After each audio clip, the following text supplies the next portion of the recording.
ពើល្អអាចកែប្រែវាសនារបស់មនុស្សបានបាទតើពុកម៉ែបងប្អូនគិតដូចខ្ញុំដែរឬទេបាទជំរាបសួរពុកម៉ែបងប្អូនទាំងអស់គ្នាបាទវិលមកជួបខ្ញុំដដែលបាទថ្ងៃនេះខ្ញុំមានរឿងនិទានអប់រំខ្លីមួយបាទដែលនិយាយអំពីអ្នកសំទានបាទម្ដាយហើយនឹងកូនស្រីម្នាក់ដែលសំទាននៅតាមផ្សារបាទសំទាននៅតាមផ្សារណាបាទមានរឿងមួយដំណាលថាមានម្ដាយចំណាស់ម្នាក់មានកូនស្រី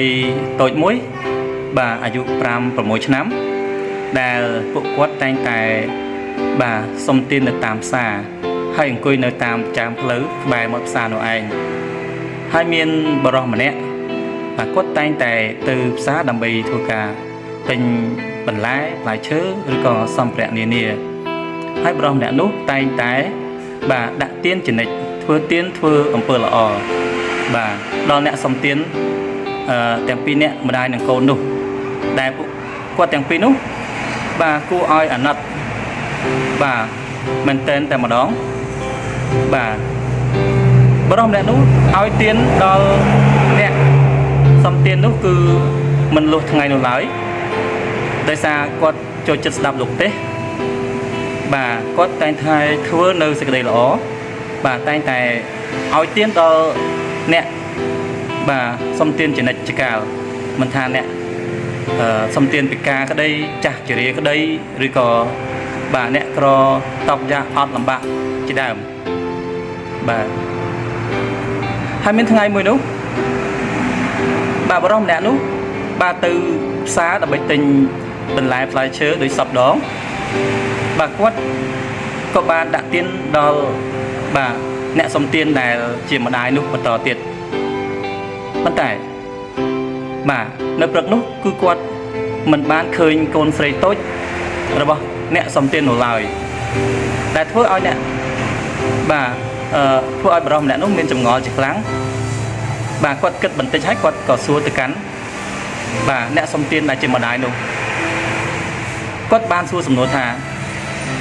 អ្នកមីងតើកូនស្រីរបស់អ្នកមីងបាទបាត់ទៅណាមិនឃើញមកអង្គុយជាមួយអ្នកមីងបាទអ្នកមីងក៏ញញឹមហើយលាយឡំជាមួយនឹងទឹកភ្នែកផងដែរគាត់បានលើកដៃសំពះបរិសុទ្ធដែលតែងតែឲ្យទានដល់គាត់នោះហើយក៏បាននិយាយយ៉ាងខ្សឹបខ្សួលក្នុងចិត្តថាបាននិយាយយ៉ាងខ្សឹបខ្សួលប្រាប់បរិសុទ្ធនោះថាបាទអរគុណលោកច្រើនហើយលោកតែងតែធ្វើទានដល់លុយកាក់ឲ្យពួកយើងជានិច្ចកាលលុយដែលលោកឲ្យនោះគឺខ្ញុំបានសន្សំបាទដើម្បីទិញសម្លៀកបំពាក់សៀវភៅនិងកាតាបរៀនឲ្យកូនខ្ញុំហើយខ្ញុំបានបញ្ជូនគាត់នឹងទៅរៀនសាលាបាទមកធំមួយបាទ